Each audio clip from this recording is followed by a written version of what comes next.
Last winter, we took a trip that we probably shouldn't have taken, our family. We were trying to outrun a storm, a snowstorm that was approaching, and we left one late evening and drove across Minnesota and halfway across Wisconsin. Again, we thought we could outrun the storm, but the further we drove, man, the stronger the winds blew and the heavier the snow fell. The storm, it sort of caught up to us. And as we drove, I remember that dotted line in the middle of the road that separated our lane from the oncoming traffic, that the more it snowed, the less I could see the line. And it blurred the line, if you will. It blurred the line between the lanes of traffic.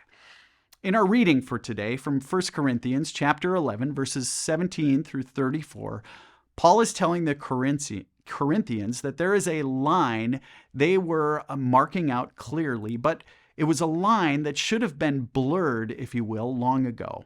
In fact, it was a line that should have been obliterated long ago.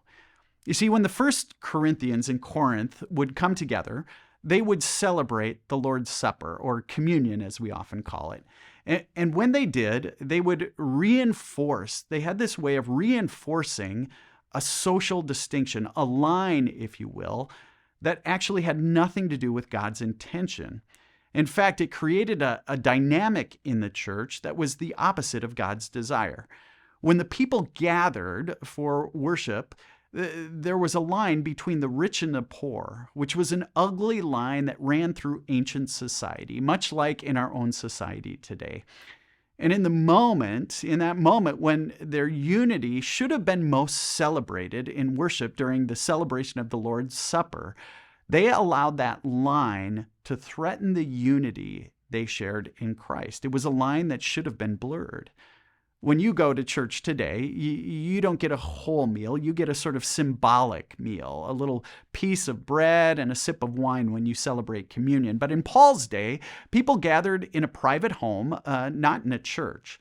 Likely it was a wealthy member's home, somebody who had a house large enough for everyone to gather, and there a full meal would be served, during which special words were said over the bread and over the wine like we do in worship today.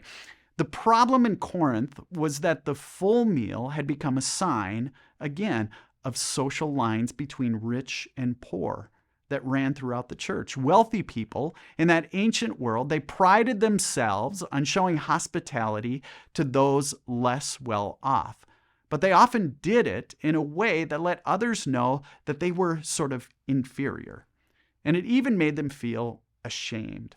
Sometimes they had a small main dining room in their home for themselves and their closest guests. The wealthiest people did, where excellent food and wine would be served. And then there would be another room with food and drink of poorer quality. It seems that in Corinth, the rich hosts whose houses were large enough for a Christian gathering were continuing this social practice, even as they celebrated the Lord's Supper. Paul writes in verse 33 and following, "When you come together, wait for one another.